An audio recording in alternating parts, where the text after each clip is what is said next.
अस्सलाम वालेकुम। अब नेक्स्ट हम करने लगे हैं यूक्यूज़ जो है सीवीएस के, उसमें हम करते हैं जो हमने टॉपिक किया है फ़िलहाल। हम देखते हैं कि हमसे अब डायग्नोसिस बनती है या नहीं। क्वेश्चन नंबर 1 है, अ 53-year-old bank executive comes for routine checkup. He has sedentary lifestyle and smoker on cigar daily. Although asymptomatic, he is worried about his heart because of positive family history. He is 5.5 inches tall and weighs 85 kg. His waist measures 42 inches and sitting BP was recorded as 150/95 after 5 minutes rest in the clinic. हमने देखा कि तो वो 53 year इसकी as है, साथ ही साथ उसकी सेडेंटरी लाइफस्टाइल है। एक रिस्क फैक्टर ये आ गया, सेकंड स्मोकर की हिस्ट्री आ गई, सेकंड रिस्क फैक्टर ये आ गया, और उसके बाद है इसकी फैमिली हिस्ट्री, तीसरा ये रिस्क फैक्टर आ गया। उसके बाद जो है इसका वेट बहुत ज़्यादा है, इसका BMI ज़्यादा है, ये हमने कर लिया, और BP इसका 150 भी ज़्यादा आ रहा है। हमारी जो है तकरीबन जो हैं वो 6 इसमें ऐसे रिस्क फैक्टर आ गए हैं जो कि लीड कर सकते हैं कार्डियक प्रॉब्लम की तरफ, कार्डियक फेलियर की तरफ या हार्ट फेलियर की तरफ जा सकता है। वो कहते हैं what points in the history and physical examination are relevant to the सीवियस रिस्क। सीवियस रिस्क में कौन कौन से हमने पॉइंट पूछने होते हैं? हम हिस्ट्री में पूछते होते हैं पेशेंट से कि वो उसकी सेडेंटरी लाइफस्टाइल के बारे में, स्मोकर की हिस्ट्री लेते हैं, डायबिटीज़ मेलाइटिस की हिस्ट्री लेते हैं, वेट का पूछते हैं उससे। इसके अलावा हम पूछ रहे होते हैं कि उसको कोई हाइपरटेंशन की हिस्ट्री तो नहीं है, स्ट्रेस की हिस्ट्री तो नहीं है, और फैमिली हिस्ट्री तो नहीं है। यही जो चीज़ें दी हुई हैं हम हिस्ट्री मेनली यही पॉइंट्स पूछते होते हैं। और इसके अलावा हम हिस्ट्री पूछते हैं कि उसको जो है शॉर्टनेस ऑफ ब्रेथ तो नहीं होती लेटने पे, उठने में, चलने पे, ठीक है, ये हम पूछ लेते होते हैं, या फिर चेस्ट पेन तो नहीं होती। ये हमने जो इसके अंदर हिस्ट्री के अंदर पॉइंट पूछ लेते हैं। उसके बाद फिजिकल एग्जामिनेशन कौन कौन होता है? फिजिकल एग्जामिनेशन ये वही है जो मैंने आपको सबसे पहला पेज करवाया था, जिसमें बहुत से चीज़ें थी कि हमने उसकी हैंड की एग्जामिनेशन करनी है, उसका पल्स, प्रेशर, BP करना है, और हमने जुगुलर वेनस पल्स देखनी है कि एग्जामिनेशन के अंदर, और साथ ही साथ आपने डेंटल का देख लेना होता है, प्रीकोडियम को इंस्पेक्ट करते हैं, पालपेट और स्कल्टेट कर लेते हैं, बैक को देखते हैं, लंग्स क्रेपिटेशंस देख लेते होते हैं, सेक्टर एडिमा देख लेते हैं, और इसके अलावा जो है आप एब्डोमेन की एग्जामिनेशन करते हैं पेटोमेगालिसाइटिस के लिए कि उसको जो है वो राइट साइड हार्ट फेलियर तो नहीं होगी। इसके अलावा जो है हम देखते हैं कि ज़ेंथिमास वगैरह तो नहीं है, मतलब अगर हाइपरलिपिडीमिया है तो ज़ेंथिमास मिल जाएंगे, और फेमरल पल्सेस वगैरह जो हम देखते होते हैं कि उसमें कोई रेडियो फेमरल डिले तो नहीं है, और इसके अलावा अगर पेरिफेरल एडिमा या फिर हम पीडल एडिमा जो है वो भी हम चेक कर लेते होते हैं। ये सारी बातें जो हैं वो इसकी फिजिकल एग्जामिनेशन में आती है, जो कि हम पेशेंट में देख रहे होते हैं। अब नेक्स्ट वो कहते हैं कि what investigation should be done to determine his total risk of developing cardiovascular disease. हमारे जो रिस्क थे इसके अंदर, उसी के अकॉर्डिंग ही हम जो है इसको इन्वेस्टिगेट करेंगे। सबसे पहले हमने देखा कि उसका जो है ना सपोज स्क्रीन वेट बहुत ज़्यादा है, तो हम इसके अंदर लिपिड्स लेवल देख लेंगे, सीरम के अंदर लिपिड देख लेंगे कि हाइपरलिपिडीमिया तो नहीं है इसको। उसके बाद जो है हमने डायबिटीज़ मेलाइटिस कहा था, हम उसके अंदर ब्लड शुगर लेवल देख लेंगे, और ये हम 2 चीज़ें देख ली ब्लड के अंदर। इसके अलावा यूरिन एग्जामिनेशन कर लेंगे, किडनी का प्रॉब्लम तो नहीं है, और उसके बाद ECG करवा लेंगे, इको करवा लेंगे, चेस्ट एक्सरे करवा लेंगे। ये हम सारी इन्वेस्टिगेशन कर रहे होते हैं उस देखने के लिए कि उसका जो रिस्क है वो डेवलप नहीं कर सकता। लेकिन मेनली जो है हमारा डायबिटीज़ मेलाइटस, BP और लिपिड के लेवल जो है वो इम्पॉर्टेंट है इसके अंदर। उसके अलावा हमारी कौन कौन सी मेडिकेशन है जो कि रिड्यूस करती है रिस्क ऑफ सीवियस डिजीज़। हम इसमें यूज़ कर सकते हैं अगर पेशेंट है ऐसा जिसकी पॉजिटिव फैमिली हिस्ट्री है, कार्डियोमायोपैथी की स्पोज करें और वो लीड कर सकता है इसकी तरफ जा सकता है, तो हम सबसे पहले करेंगे रिस्क को कम करने के लिए मेडिकेशन एंटी हाइपरलिपिडीमिक जो है ना वो ड्रग्स देंगे ताकि उसका जो है ना वो कम हो। और उसके बाद अगर हम कार्डियक की बात करें, अगर शुगर है उसको, तो हम ब्लड शुगर कंट्रोल करेंगे उसको प्रिपेयर तरीके से। और इसके अलावा हम उसको डायबिटिक्स दे सकते हैं एज अ प्रोफाइलेक्सिस के, अगर पेशेंट कंजस्टिव कार्डियक फेलियर तरफ जा रहा है तो हम डायबिटिक्स यूज़ कर सकते हैं, बीटा ब्लॉकर्स यूज़ कर सकते हैं, और इसके अलावा ACE इनहिबिटर्स और ARBs जो है ना वो हम यूज़ कर सकते हैं। अगर पेशेंट जो है ना वो हाइपरटेंसिव है तो उसमें हमने एंटी हाइपरटेंसिव ड्रग्स यूज़ करनी होती हैं, कैल्शियम चैनल ब्लॉकर्स हो गया और अल्फा ब्लॉकर जो है हम यूज़ कर सकते हैं। हम उसके रिस्क के अकॉर्डिंग ही जो है हम उसकी मेडिकेशन दे रही होती हैं। चलिए जी नेक्स्ट चलते हैं। नेक्स्ट हमारा क्वेश्चन है, ठीक है, नेक्स्ट हमारा क्वेश्चन है, a 60-year-old diabetic female present with gradually increasing breathlessness on exertion. According to her she becomes breathless while changing her clothes and also gives history of breathlessness during sleep which improves with sitting.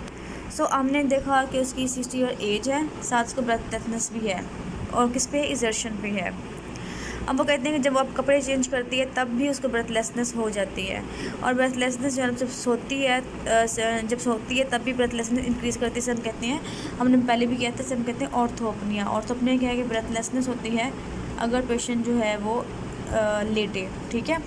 सो ये patient जो है mainly cardiac failure की तरफ जा रही है, congestive cardiac failure, या हम कहते हैं लेफ्ट हार्ट फेलियर की तरफ जा रही है। मेन जो होता है लेफ्ट साइड हार्ट फेलियर को ही हम हार्ट फेलियर भी बाज़ कह रहे होते हैं, क्योंकि मेन हमारा जो हार्ट फेलियर है वो लेफ्ट की वजह से ही होता है। सो वो कहते हैं कि what's is clinical examination finding, you will try to look for confirming your provisional diagnosis.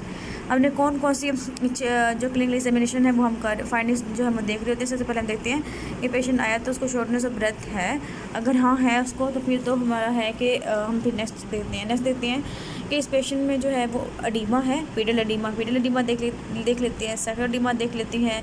इसके अलावा जो है हेपेटोमेगाली तो नहीं है पेशेंट को, रेस्ट जेवीपी तो नहीं है, और इसके अलावा जो हम जब लंग्स में देखते होते हैं ऑस्कल्टेट करते हैं तो उसको क्रेपिटेशंस तो नहीं मिल रही। सो ये सारी चीज़ें हम देखने के बाद हम कहते होते हैं कि पेशेंट जो है वो इसकी तरफ हार्ट फेलियर तरफ जा रहा है या नहीं जा रहा। और इसके अलावा हम इसके अंदर जो है डिफरेंट मर्मर्स भी सुनाई दे सकते हैं अगर हार्ट फेलियर है किसी सपोज करें कि माइटर रिगर्जिटेशन की वजह से है। सो हम मर्मर भी देखते हैं, हम ऑस्कल्टेट कर लेते हैं हार्ट को। डी है what 2 drug groups must be used in this patient for improvement. अभी पेशेंट जो है इसमें कंजस्टिव कार्डिक फेलियर तरफ जा रही है, आपने एक चीज़ मस्ट यूज़ करनी है वो डायरेटिक्स तो यूज़ करने ही करनी है, ठीक है। उसके बाद अब डायरेटिक्स के बाद उन्होंने 2 क्वेश्चन ड्रग ग्रुप, ऐसे हम डायरेटिक्स यूज़ कर सकते हैं और एसी इनहिबिटर्स यूज़ कर सकते हैं, लेकिन साथ आपने बाकी भी लिख देनी है कि हम बीटा ब्लॉकर्स भी इसके अंदर यूज़ कर सकते हैं और डाइजॉक्सिन भी यूज़ कर सकते हैं इसके अंदर। सो ये जो ड्रग्स हैं ये काफ़ी इंपॉर्टेंट हैं, ये लेफ्ट साइड हार्ट फेलियर के लिए हैं। उसके बाद है what are the 2 treatment options for patient who do not improve with maximal lifestyle modification and drug treatment. अब मैंने बताया था आपको, हमने जब क्रोनिक हार्ट फेलियर की ट्रीटमेंट की थी उसमें A, B और C किया था। C था नॉन फार्माकोलॉजिकल ट्रीटमेंट, जिसमें थे इम्प्लांटेबल जो है डिफिब्रिलेटर यूज़ किए थे हमने, और रीसिंक्रोनाइजेशन थेरेपी की थी, और साथ हमने असिस्टेड डिवाइसेस यूज़ कर सकते हैं, या फिर हम जो है कार्डियो को ट्रांसप्लांट कर सकते हैं। सो आपने जो है वो याद करनी है, उसको अपने नॉन फार्माकोलॉजिकल जो है वो अपने इसमें लिखनी है। सो आप देख रहे हैं कि बहुत ही ईजीली से जो है वो डायग्नोस हो रहा है, और इसके मेन पॉइंट्स आपने इसकी हिस्ट्री, एग्जामिनेशन, ये सब कुछ याद रखना है इसके अंदर। उसके बाद नेक्स्ट क्वेश्चन नंबर 2 है, अ 58-year-old hypertensive male present with severe dyspnea. He gives history of severe central chest pain occurring in the morning associated with sweating and later followed by breathlessness. On examination there are bilateral crepitations up to mid-zone. सो इसको severe dyspnea हो गया। अब dyspnea किस वजह से है, उन्होंने next history दी है कि इसको स्वेटिंग भी होती है, सुबह सुबह उठते ही जो है उसको पहले severe chest पेन हुआ है उसको, ठीक है, उसके बाद स्वेटिंग हुई है। इट मीन्स कि इसको मायोकार्डियल इन्फेक्शन का अटैक हुआ है और वो इतना सीवियर था कि उसने हार्ट फेलियर की तरफ वो ले गया। और कौन सा हार्ट फेलियर है यहाँ पता लग गया हमें, किसमें जो है वो बायलैटरल कैपिटेशंस आ रही हैं। सो हमें पता है कि लंग्स के अंदर अगर कैपिटेशंस आ जाए यहाँ से यहाँ तक जो है वो कैपिटेशन सुनाई दी हमें, मतलब इसका मतलब ये है कि वहाँ पे सीवियर जो है पल्मोनरी एडिमा हो गया। हमें पता है कि पल्मोनरी एडिमा किसमें होता है, लेफ्ट साइड का हार्ट फेलियर। तो लेफ्ट जो वेंट्रिकल है उसी का ही मायोकार्डियल इन्फेक्शन हुआ है और उसकी वजह से क्या हुआ, लेफ्ट वेंट्रिकल जो फेल होने लग गया है और उसकी वजह से पल्मोनरी एडिमा हो गया है। और हमें क्या सुनाई दे रहे हैं, हमें बायलैटरल जो है कैपिटेशन सुनाई दे रही हैं। सही है, चलें जी, हमारा डायग्नोस हो गया है। नेक्स्ट पूछा क्या इन्होंने, नेक्स्ट ये कहते हैं कि when what investigations are required justify it. अब इन्वेस्टिगेशन बतानी है, साथ हमने रीज़न भी लिखनी है, सिर्फ इन्वेस्टिगेशन अपने वैसे लिखनी देनी होती। सो हम लिखेंगे सबसे पहले कि हमने चेस्ट एक्सरे करवा लेंगे, क्योंकि हमें जो है वो डिस्निया है और पर उसको कैपिटेशंस आ रहे हैं तो हमने चेस्ट एक्सरे करवा लिया। फिर हमने देखा कि उसको जो नेक्स्ट हम बात लिखी हुई थी इसके बाद कि उसको जो है ना डिस्निया है तो हम उसके लिए इको करवा लेंगे कार्डियक की प्रॉब्लम को देखने के लिए। थर्ड हम देख लेंगे कि रीनल के फंक्शन देखने के लिए हमने यूरिया क्रिएटिनिन लेवल करवा लेंगे ताकि हम देख सकें कि मे बी जो फ्लूइड ओवरलोड हुआ है लंग्स के अंदर उसकी कॉज क्या हो सकती है, उसकी कॉज में भी रीनल भी हो सकती है। सो हमने इसके अंदर वो करवा लिया और BNP का लेवल करवा लेंगे ये देखने के लिए कि लेफ्ट वेंट्रिकल का जो है वो फेल तो नहीं होगा। सो कि अपनी इन्वेस्टिगेशन करवाने से वही हैं जो हमने ऑलरेडी कर रखी हैं। उसके बाद है how you are going to manage this patient. अब मैनेज किस तरह करना है इस पेशेंट को, ये पेशेंट है लेफ्ट साइड का हार्ट फेलियर का, तो आपने किस तरह मैनेज करना है, ये आपने मैनेज इसकी वही आएगी कि सबसे पहले जो है आपने इसको पल्मोनरी एडिमा को ट्रीट करना है। इसकी ट्रीटमेंट कैसे आएगी? हमने पढ़ा था अक्यूट पल्मोनरी एडिमा की ट्रीटमेंट पढ़ी थी हमने। सो आपने पल्मोनरी एडिमा की ट्रीटमेंट पहले लिखनी है। पल्मोनरी एडिमा में क्या लिखा था हमने 8 पॉइंट्स किए थे। कौन कौन से पॉइंट्स थे? कि पेशेंट का प्रोप अप करना है, सीटिंग पोजीशन पे लाना है, ऑक्सीजन देनी है, CPAP देना है, ठीक है। उसका 10 to 15 जो वो हमने इसको 5 to 10 बल्कि हमने दिया था प्रेशर इसका। उसके बाद जो है हमने इसमें नाइट्रेट्स दिए थे और साथ ही डायरेटिक्स दिए थे और मॉर्फिन दी थी, और उसके बाद हमने इसका डोपिटामिन दिया था। उसके बाद हमने इसमें इंट्रा एओर्टिक बैलून पंप किया था और अंडरलाइन कॉज को ट्रीट किया था। सो आपने पहले पल्मोनरी एडिमा को ट्रीट किया, फिर क्या आएगी? फिर आपकी इसकी जो है ना फाइनल जो मैनेजमेंट आती है, या फिर हम कहते हैं इसको क्रोनिक मैनेजमेंट कह सकते हैं आप इसको। इसमें हमने ड्रग्स लिखनी है पहले, क्योंकि पेशेंट जो है वो अक्यूटली प्रेजेंट किया है, मतलब उसको ब्रेथलेसनेस हो रही है, उसको अटैक भी हुआ है, कंजस्टिव कार्डियक फेलियर की तरफ भी जा रहा है। सो आपने जब भी ट्रीटमेंट लिखनी है, पेशेंट चाहे अभी सीवियर डिस्निया के साथ आया है, आपने उसको पल्मोनरी एडिमा को ट्रीट करने के बाद आपने उसको ये बताना है कि आपने उसको बताना है कि जनरल मेयर्स क्या क्या लेनी है, उसको एजुकेट करना है डाइट के अकॉर्डिंग, अल्कोहल के अकॉर्डिंग, स्मोकिंग ख़त्म कर दे, एक्सरसाइज और वैक्सीनेशन वगैरह। साथ अपने ड्रग्स के नाम लाजमी लिखने हैं। कौन कौन से ड्रग्स थे? पता है कि डायरेटिक्स थे, एसी इनहिबिटर्स, ARBs, ठीक है, और इसके अलावा वेज़ोडाइलेटर्स और जो है बीटा ब्लॉकर्स थी, और डाइजॉक्सिन था और अमाइड्रोन वगैरह था। ये आप दे सकते हैं इसको। उनको जो है वो क्रोनिक मैनेजमेंट की तरफ जो है ड्रग्स देनी होती हैं। और फिर हमने साथ लिखना है कि अगर नॉन फार्माकोलॉजिकल ट्रीटमेंट कौन सी होती है, उनके नाम लिख देंगे कि इम्प्लांटेबल जो है कार्डियक डिफिब्रिलेटर्स, रीसिंक्रोनाइजेशन होंगे, क्रोनिक रीवास्कुलराइजेशन करवा सकते हैं, कार्डियक ट्रांसप्लांटेशन करवा सकते हैं, और असिस्टेड डिवाइसेस जो है वो यूज़ कर सकते हैं। सो आपने इनके नाम जो है लाजमी मेंशन करने हैं, क्योंकि ये इन्वेस्टिगेशंस होंगी 2 नंबर की, तो आपकी मैनेजमेंट होगी 3 नंबर की। सो आपने इसमें अच्छे से मैनेजमेंट जो है अपने लिखनी है तीनों, लेकिन बिल्कुल शॉर्ट फॉर्म में लिखनी है, सिर्फ नेम लिखते जाना, लेकिन ये एक पेज पे आ जाएगी। लेकिन ये है कि पॉइंट्स आपने सारे मेंशन करने, क्योंकि हमने मैनेज करने पेशेंट को। एक तो हम एक्यूट मैनेजमेंट भी कर रहे हैं, साथ हमने उसको साथ ड्रग पे भी लगा देने हैं, और उसको हमने जो है ना उसको साथ एजुकेट भी कर देंगे। ओके जी, नेक्स्ट क्वेश्चन है 53। 50-year-old man अनाउन case of ischaemic heart disease and diabetes mellitus. तो इसमें 2 रिस्क फैक्टर आ गए। एक तो उसको मायोकार्डियल इन्फेक्शन हुआ है, सेकंड उसको डायबिटीज़ मेलाइटस है। Seen in emergency with acute history of shortness of breath and profuse sweating. On examination his BP is 170, BP बहुत ज़्यादा है इसका। साइनस टैकीकार्डिया है, मतलब रेट इंक्रीज्ड है। उसके बाद रेट इज़ 120 पर मिनट है, ये इंक्रीज्ड है। JVP जो है वो रेस्ट नहीं है। JVP रेस्ट नहीं है, तो क्या चीज़ एक्सक्लूड हो गई है इसके अंदर? इसमें राइट हार्ट फेलियर जो है वो एक्सक्लूड हो गया है। उसके बाद है bilateral fine crepitations are present up to mid zone of chest. So अगर कैपिटेशंस हैं और JVP रेस्ट नहीं है, इट मीन्स कि इसका लेफ़्ट साइड का लेफ़्ट वेंट्रिकुलर हार्ट फेलियर है, और साथ ही साथ कैपिटेशंस हैं। सो हम लिखेंगे left heart failure leads to pulmonary oedema. So हमारा प्रॉपर जो डायग्नोसिस बनेगा आपने ये बताना है। जब भी डायग्नोसिस बताते हैं, अगर 2 कंडीशन दी हुई हैं, एक सपोज करेंगे उसको एक प्रॉब्लम हुई है, उसको उसने जो है नेक्स्ट प्रॉब्लम करवा दी है, तो आपने उसको लिखना है कि फ़लाँ चीज़ हुई है, उसने करवा दी है, क्या जो है पल्मोनरी एडिमा करवा दिया है। और इन्वेस्टिगेशन सेम वही है, ठीक है। इमरजेंसी के अंदर आप करवाते होते हैं, फटाफट आपने ईको करवानी होती है, चेस्ट एक्सरे करवाना होता है। सो आप जो है इन्वेस्टिगेशन सेम वही होती हैं। और इसके अलावा जितने भी CBC ब्लड का सैंपल लेते हैं, उसमें अपने सारे की जो है वो यूरिया के लेवल वगैरह जो है वो भी साथ, BNP के लेवल जो है वो भी साथ आप करवा लेते हैं। अब इसमें क्योंकि इस्कीमिक हार्ट डिजीज़ उसको है नाउन केस है, सो आपने इसमें ECG भी करवानी है और कार्डिक इंजाइम्स भी करवाने होते हैं कि आया कि उसको बाकी जो है मायोकार्डियल इन्फेक्शन हुआ है। सो आपने ये 2 साथ लिखने हैं। उसके बाद है मैनेजमेंट, सेम वही मैनेजमेंट जो मैंने आपको ऊपर बताई है। उसके बाद है 65-year-old diabetic for 35 years present with shortness of breath and orthopnoea. Shortness of breath है, उसको ऑर्थोपनिया है। He has got previous history of shortness of breath. On examination pulse is 100, BP इसका इंक्रीज्ड है, रेस्पिरेशन भी increase है, temperature 95 है, pedal oedema जो है प्रेजेंट है, JVP is raised, JVP raised आ गया है, और basal crackles on the base of lungs, both lungs. अब दोनों बातें आ गई हैं। JVP रेस्ट इट मीन्स के राइट हार्ट का मसला आ गया है, और क्रैकल्स भी आ गई हैं बेस ऑफ लंग्स में, इट मीन्स के लेफ्ट का प्रॉब्लम है। Apex beat is also displaced and S3 is audible. S3 जो साउंड है ना वो आप याद कर लें, आपके डिविजन में लिखा हुआ है टेबल के ऊपर कि S1 साउंड, फिर S2 साउंड, फिर S3 लिखा हुआ है।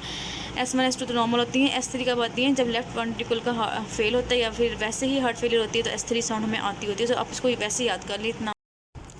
आपकी डायग्नोसिस क्या बनेगी? ये आपकी डायग्नोसिस बनेगी हार्ट फेलियर, या आप कहते हैं कंजस्टिव कार्डिक फेलियर जो है इसकी बनेगी, क्योंकि राइट का भी फेल है, लेफ्ट का भी फेल है। आप वैसे लेते हैं इसको, टोटल लेते हैं कंजस्टिव कार्डिक फेलियर। इन्वेस्टिगेशंस क्या होती हैं? सेम वही हैं आपकी। और 5 drugs to be given in this patient. तो आपकी क्रॉनिक मैनेजमेंट वाली जो ड्रग्स आती हैं, डायोटिक्स, एसी इनहिबिटर्स, ARBs के इनहिबिटर्स, और उसके बाद डाइजोक्सन, बीटा ब्लॉकर्स, माइड्रोन, ये सारे ग्रुप्स जो हैं आप इसके अंदर लिख देंगे। Next question number 6. Assist a 50-year-old person present in the emergency ward with a severe dyspnea. On physical examination, his pulse is 110 and regular. Laying down BP 110, his chest is full of fine crepitations. अब fine crepitations आ गई, it means कि left side का heart failure हो गया. Without any wheeze. Percussion note is dull on both bases. Percussion note dull है. Heart sounds are normal except gallop without any murmur. His investigations are as follows. HB 13 है, creatinine 1.1 है, मतलब kidney की कोई problem नहीं है। Ejection fraction जो है वो कम हुआ है, इट मीन्स कि लेफ्ट वेंट्रिकल का ऐसा मसला आ गया है जिसकी वजह से वो इजेक्ट नहीं कर रहा ब्लड को। How would you manage this patient? अभी आपका सीधा सीधा जो क्वेश्चन है वो कितने नंबर का है? 5 नंबर का आ गया, सीधा सीधा 5 नंबर्स का आ गया। आपने इसको डिटेल से लिखना है, हर बात इसके अंदर ट्रीटमेंट में लिखनी है कि पहले हम जो है एक्यूट पल्मोनरी एडीमा को ट्रीट करेंगे, फिर आपने इस पर क्रॉनिक पे आ जाना। क्रॉनिक में जो है उसमें आपने ड्रग्स पे लिखनी है, ड्रग्स लिख देंगे। अगर यहाँ पे क्योंकि पेशेंट आया है एमरजेंसी में, आपने पहले जो है ना आपने पल्मोनरी एडीमा को ट्रीट किया, पल्मोनरी एडीमा के बाद आप ट्रीटमेंट लिख देंगे। ट्रीटमेंट जो है वो सारी से लिखेंगे कि ये आपने उसको एडवाइस करनी है। वो सारे साइड लिखने के बाद आप जो है इसके नॉन फार्माकोलॉजिकल लिख सकते हैं, और जो इसकी जनरल मेयर्स है, अगर पेशेंट स्टेबल नहीं है तो उसको आप आखिर में लिख सकते हैं कि हम पेशेंट को पहले ट्रीट करते हैं, हम साथ ही साथ उसको एडवाइस भी करते हैं, साथ साथ उसको ड्रग्स भी जो है वो सजेस्ट कर रहे होते हैं। आपने इसमें सारी की सारी बातें इसमें अपने मैंशन करनी है। ओके जी, ये नेक्स्ट एक और क्वेश्चन है आपका। A 50-year-old man was admitted with left-sided chest pain of 1 hour duration 48 hours ago. 48 घंटे पहले या 2 दिन पहले इसको चेस्ट पेन हुई थी लेफ़्ट साइड पे, जो कि 1 घंटे तक रही थी। On admission his blood pressure was 130। जब हमने एग्जामिनेशन की तो 130 इसका BP था।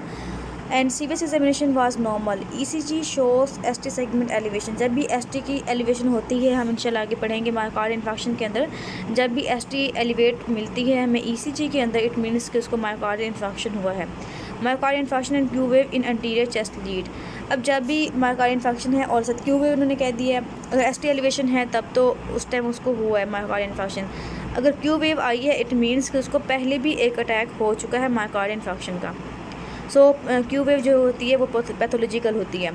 On 7 day of admission while going to washroom he developed sudden severe dyspnea.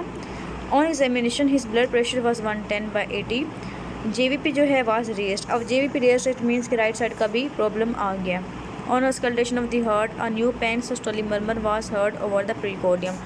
अब जब pan-systolic murmur होता है, ये हम इंशाल्लाह आगे पढ़ेंगे किस किस में कंडीशन में होता है, लेकिन आप यहीं पे बेशक याद कर लें इसको, तो मैं आपको करवा देती हूँ। आगे वो कह रही हैं कि बायलेटरल बेजल कैपिटेशन जो हैं वो भी हमें सुनाई दे रही हैं, इट मीन्स के लेफ़्ट साइड का प्रॉब्लम भी इसके अंदर आ गया है। हमारा मेन क्या बनेगा इसका डायग्नोसिस, तो हमारी बन जाएगी दोनों साइड का है तो कंजस्टिव कार्डिक फेलियर की तरफ जाएगा पेशेंट। 3 काजेस बतानी है पेन सिस्टोलिक मर्मर की। आप इसको याद कर लें। 3 काजेस कौन कौन सी होती हैं?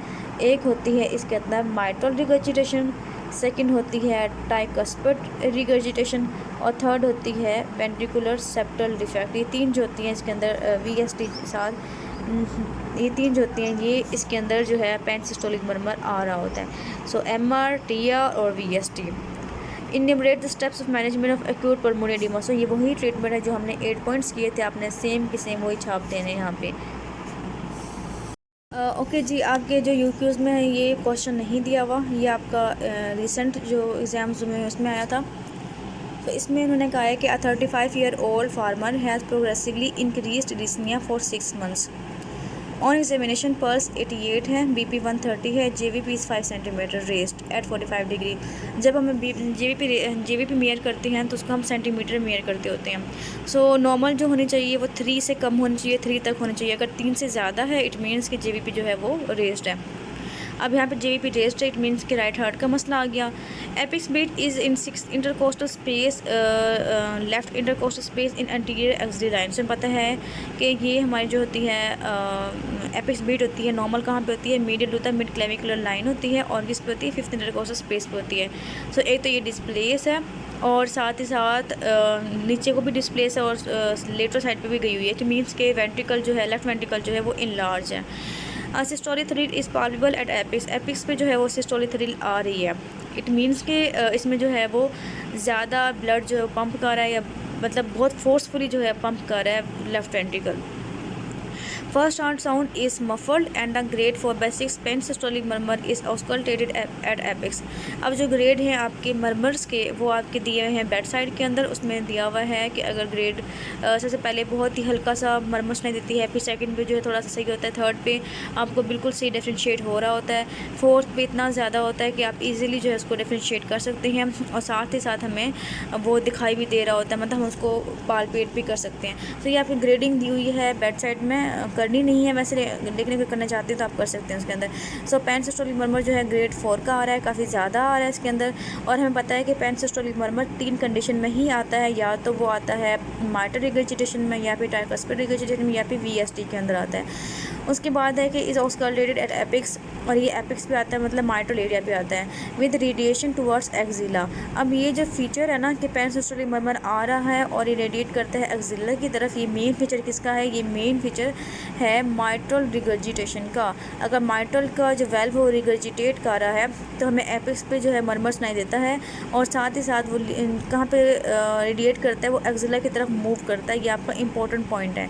And loud in expiration, and grade 3 basis systolic murmur is heard at left sternal base, loud in inspiration. साथ ही साथ में लेफ्ट बेस पे जो है ना वो हमें क्या सुनाई दे रहा है, सिस्टोलिक मर्मर भी इसके अंदर आ रहा होता है। किसके अंदर, माइट्रल रिगर्जिटेशन के अंदर। There are bilateral crepitation at both lung bases. अब लेफ्ट वेंट्रिकल जो है वो इतना फेल हो गया है कि उसकी वजह से क्या हुआ है कि बायलैटरल कैपिटेशन भी आ गई। इट मीन्स कि लेफ्ट हार्ट फेलियर हो गई है, साथ JVP रेस्ट है, तो ये पेशेंट सारा का सारा हार्ट फेलियर तरफ जा रहा है, या इसे कहते हैं कंजस्टिव कार्डियक फेलियर तरफ जा रहा है। उसके बाद है माइल्ड पीडल एडिमा भी प्रेजेंट है। माइल्ड पीडल एडिमा कब होती है, राइट हार्ट फेलियर जब होती है तब ये जो है प्रॉब्लम मेन आती है। तो इसमें सबसे पहली बात ये है कि कार्डियक का इंसल्ट क्या है। कार्डियक में इंसल्ट ये हुआ है कि उसका जो है वेल्व वो ख़राब हुआ है। कौन सा वेल्व ख़राब हुआ है, मार्टल का ख़राब हुआ है। मार्टल में क्या हुआ है, मार्टल में रिगर्जिटेशन हुई है, क्योंकि उसके पॉइंट में याद है, याद तो नहीं, मैं आपको पढ़ाऊँगी आगे तो आपको याद हो जाएंगे इंशाल्लाह, कि उसमें जो है पेनसिस्टोलिक मर्मर आता है जो कि रेडिएट करता है एक्सिला की तरफ, साथ साथ थ्रिल भी होती है। S1 जो होती है वो सॉफ्ट होती है, और एपिक्स जो है वो डिस्प्लेस्ड होती है, और JVP थोड़ा सा रेस्ट हो सकता है इसके अंदर। सो ये सारी जो प्रॉब्लम है सारी के सारी मार्टल रिगर्जिटेशन के अंदर आ रही होती है। सो पूछते हैं कि what is the most diagnosis, हमने बता दिया कंजस्टिव कार्डियक फेलियर है ड्यू टू वेल्वुलर प्रॉब्लम, ठीक है, ये वेल्वुलर जो है उसकी रिगर्जिटेशन है। लेकिन आगे उन्होंने खुद पूछ दिया कि what valvular lesions explain the cardiac auscultative findings. तो ये सारी की फाइंडिंग किसकी हैं, ये हमारी मार्टल रिगर्जिटेशन की है। How will you manage him, तो मैनेजमेंट आपके सारे के सारे वही आएंगे कि आपने एक्यूट पल्मोनरी एडिमा को ट्रीट करना है, फिर आपने जो है ड्रग्स देनी है, और फिर आपने उसको क्रोनिक की तरह जो मैनेजमेंट है वो सारी की सारी आपने इसके अंदर लिखनी है।